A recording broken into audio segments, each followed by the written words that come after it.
வணக்கம் மக்களே, welcome to voice of brothers. நான் உங்கள் மௌலி.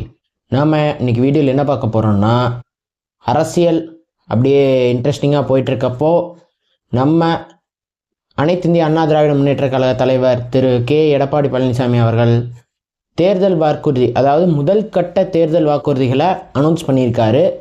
ஸோ ஆல்ரெடி நம்ம டிவிகே தலைவர் விஜய் அவர்கள் காஞ்சிபுரத்தில் அவர் ஒரு லிஸ்ட் ஆஃப் தேர்தல் வாக்குறுதிகள் 8 பாயிண்ட் கிட்ட சொல்லியிருந்தார். நாங்கள் கட்சி ஜெயிச்சா இதெல்லாம் நிறைவேற்றுவோம், இதெல்லாம் நாங்கள் கண்டிப்பாக பண்ணுவோம்னு சொல்லி.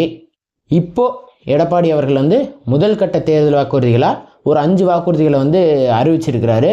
ஸோ அந்த 5 வாக்குறுதிகள் என்னென்னங்கிறத நம்ம லைனாக பார்க்கலாம். ஃபஸ்ட்டு அவர் அறிவிச்சிருக்கிற தேர்தல் வாக்குறுதி என்னென்னா, குல விளக்கு திட்டம். அதாவது குல விளக்குன்னா யார்? வீட்டில் மகளிருக்கான இது திட்டம்.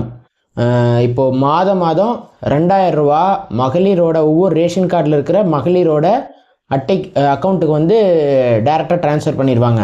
ஸோ இது ஆல்ரெடி டிஎம்கே ஆட்சிக்கு வர்றதுக்கு முன்னாடி இதையெல்லாம் ஒரு பாயிண்ட்டாக ஒரு திட்டமாக அறிவித்தது தான்.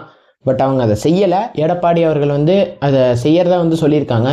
மாதம் 2000 ரூபாய் மகளிரோட அக்கௌண்ட்டுக்கு டைரெக்டாக போக போகுது. இது ரொம்பவே யூஸ்ஃபுல்லான ஒரு திட்டம். ஏன்னா இப்போ மாதம் சிலிண்டரே பார்த்திங்கன்னா 1500 ரூபா வருது.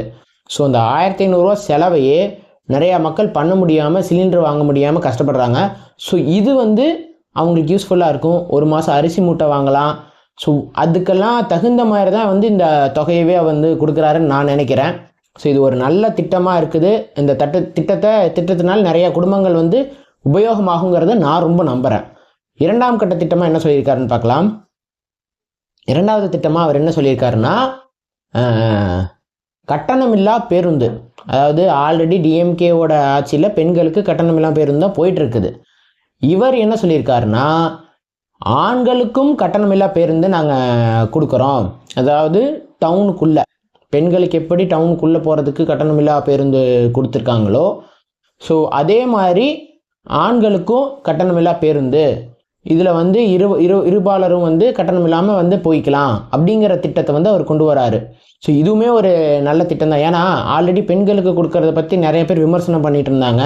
பெண்களுக்கெல்லாம் மட்டும் கொடுக்குறீங்க, ஆண்கள்னால் என்ன பாவமா? ஆண்களும் தினம் பஸ்ஸில் பயணம் பண்ணுறவங்க எத்தனை பேர் இருக்காங்க? இப்போ வேலைக்காக தினம் காலையில் எழுந்திரிச்சு போயிட்டு நான் ஈவினிங் பஸ்ஸில் ரெகுலராக போயிட்டுருக்காங்க. ஸோ ஆண்களுக்கு அதை கொடுத்துருந்தா ரொம்ப நல்லாயிருக்குங்கிறத நிறைய பேர் ஒரு கேள்விக்குறியாக வச்சுருந்தாங்க. ஸோ இவர் எடப்பாடி அவர்கள் ஆண்களுக்கும் அந்த திட்டத்தை கொடுக்கறதுக்கு முன் வந்திருக்காரு. ஸோ இதுவும் ஒரு நல்ல திட்டமாக எனக்கு தோணுது. அடுத்து 3ஆம் கட்ட திட்டமாக என்ன சொல்கிறாருன்னு பார்க்கலாம். அம்மா இல்ல திட்டம். அதாவது எல்லா மக்களுக்கும் இலவசமாக வீடு, அதாவது இலவசம்னா எப்படின்னா கவர்மெண்ட்டே நிலம் வாங்கி வீடு கட்டி தரதா சொல்லியிருக்காங்க. இது கிராமத்தில் வாழ்கிற எல்லாத்துக்கும் பொருந்தும், சிட்டியில் வாழ்கிற எல்லாத்துக்கும் பொருந்தும். அது மட்டும் இல்லாமல் பட்டியலினத்தில் வாழ்கிற மக்களுக்கு அவங்க மகன் அல்லது மகள், அந்த மகன் திருமணமாகி தனி குடித்தனம் போகிறாங்க அப்படின்னா அவங்களுக்கும் நிலம் வாங்கி அரசு வீடு கட்டி தரும் அப்படிங்கிறத உறுதியாக சொல்லியிருக்காரு. அதுக்கடுத்த திட்டமாக 4வது திட்டமாக அவர் என்ன சொல்லியிருக்காருன்னா, 100 நாள் வேலை திட்டம் இருக்கு இல்லையா, அரசோட 100 நாள் வேலை திட்டம். அந்த 100 நாள் வேலை திட்டத்தை ஆல்ரெடி சென்ட்ரல் கவர்மெண்ட் 125 நாளாக மாற்றுறதா சொல்லியிருந்தாங்க. ஸோ நம்ம எடப்பாடி அவர்கள் என்ன சொல்லியிருக்காருன்னா, நாங்கள் அதைய 150 நாட்களாக மாற்றுறோம் அப்படிங்கிற மாதிரி சொல்லியிருக்காரு. ஸோ இதுவும் நல்ல உபயோகமான ஒரு திட்டமாக எனக்கும் தோணுது. 5வது திட்டமாக என்ன சொல்லியிருக்காருன்னா, அம்மா இருசக்கர வாகன திட்டம். ஸோ இதில் என்ன பண்ண போகிறாங்கன்னா, மானியமாக 25,000 தொகை கொடுத்துருவாங்க. அண்ட் 5 லட்சம் மகளிருக்கு இந்த இலவச 2 வீலர் ஸ்கீம் கொடுக்க போகிறோம் அப்படிங்கிற மாதிரி சொல்லியிருக்காங்க. எப்படின்னா, இப்போ என்னோட கருத்து என்னென்னா, இவங்க இப்போது நார்மலாகவே 2 வீலர்னு பார்த்தீங்கன்னா, ஸ்கூட்டின்னு பார்த்தீங்கன்னா 1 லட்ச ரூபா கிட்ட வருது.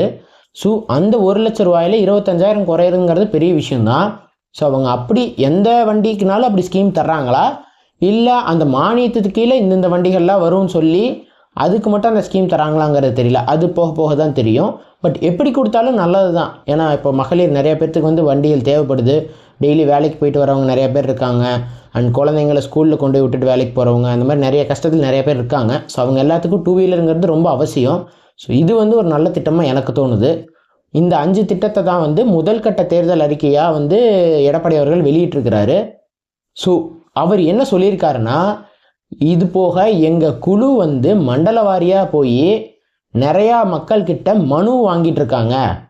ஸோ அந்த மனுவெல்லாம் கலெக்ட் பண்ணி அதுக்கு ஒரு அறிக்கை நாங்கள் தயார் பண்ணிகிட்ருக்குறோம். ஸோ அந்த அறிக்கையில் அதை 2ஆம் கட்ட தேர்தல் அறிக்கையை நாங்கள் விடும்போது இன்னும் பல பெட்டரான திட்டங்களை நீங்கள் பார்ப்பீங்க. ஸோ அதெல்லாம் இன்னும் நல்லா இருக்கும் அப்படிங்கிறத சொல்லியிருக்காரு. ஸோ நல்லது நடந்தால் தமிழ்நாட்டுக்கும் தமிழ்நாட்டு மக்களுக்கும் நல்லது தான். எனக்கும் அது நல்ல விஷயமாக தான் படுது. எந்த அரசியல் கட்சி வந்தாலும் சரி, மக்களுக்கு நல்லது பண்ணால் போதும், அது மட்டும்தான் நானும் நினைக்கிறது. ஆல்ரெடி தமிழக வெற்றிக்கழக தலைவர் விஜய் அவர்கள் அறிவிச்சிருந்த ஸ்கீமு, அதுவும் அந்த திட்டங்களும் நல்லா இருக்குது. இவர் எடப்பாடி அவர்கள் அறிவிச்சிருக்கிற இந்த 5 திட்டங்களும் நல்லா தான் இருக்குது. ஸோ யார் வந்தாலும் அறிவித்த திட்டங்களை நிறைவேற்றினாங்கன்னா போதும், அது ஒன்று தான் மக்களோட ஆசை. அதுக்கப்புறம் என்னென்னா, ப்ரெஸ் வந்து கேட்டிருக்கிறாங்க, டிஎம்கே கவர்மெண்ட்டு தான் பணம் கொடுக்குறேன்னு சொல்லி அறிவித்தாங்க, ஆனால் அவங்க அதை பண்ணலை, நீங்கள் மட்டும் எப்படி பண்ணுவீங்கன்னு சொல்லி கேட்டிருந்தாங்க. அதுக்கு எடப்பாடி அவர்கள் என்ன சொல்லியிருக்காருன்னா, அவர்களுக்கு நிர்வாக திறமை இல்லை.